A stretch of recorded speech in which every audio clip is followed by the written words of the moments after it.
call those state legislators, whoever is your representative, and have them come to the school and sit down in a classroom and teach that person the truth.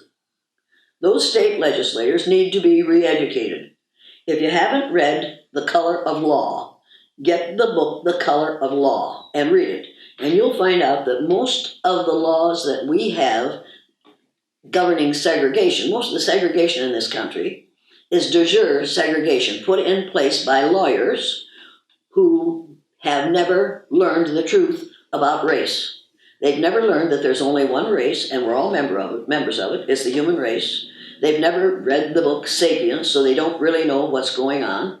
They need to know that we are all members of the same race, and we've got to stop legislating in ways that promote the idea of several different races.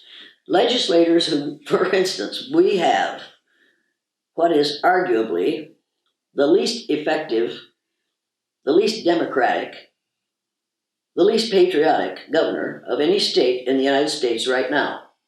She's a person who obviously doesn't know about the difference between humans and races.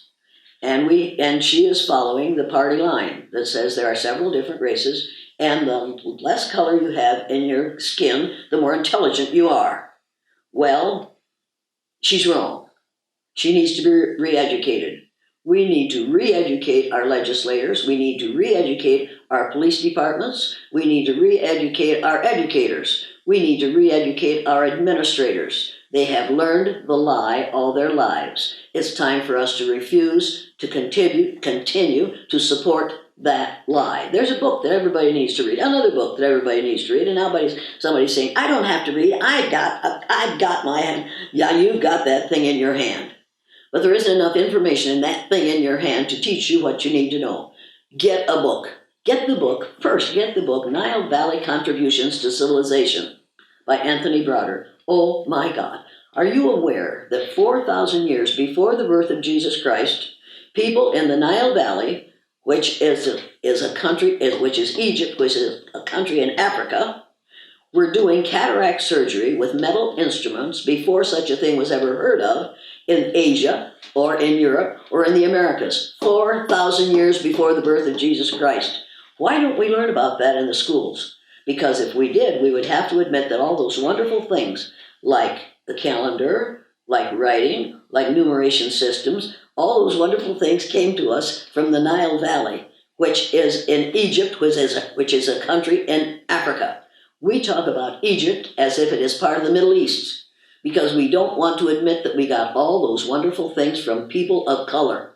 You've got to start teaching your children the truth. Every child has the right to know that their ancestors who came from Africa all those years ago may have mated with Neanderthals, but most of the Neanderthals died out.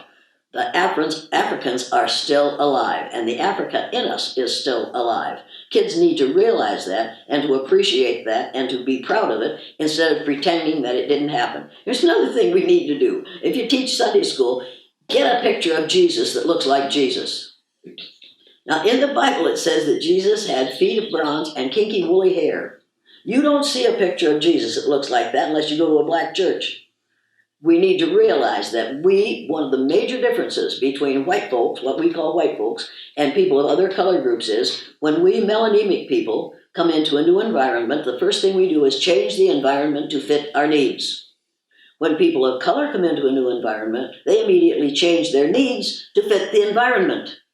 And because we are melanemic people, we think they should change their color to fit our needs.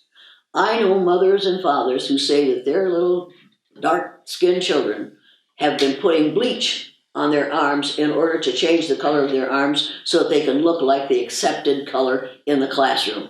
This has to stop. Kids have to know that your skin color is the result of your body's adaptation to the natural environment, to the physical environment, has nothing to do with being members of different races, has nothing to do with the shape of your brain or how smart you are. We've got to stop indicating that we think that in order to be right, you have to be white.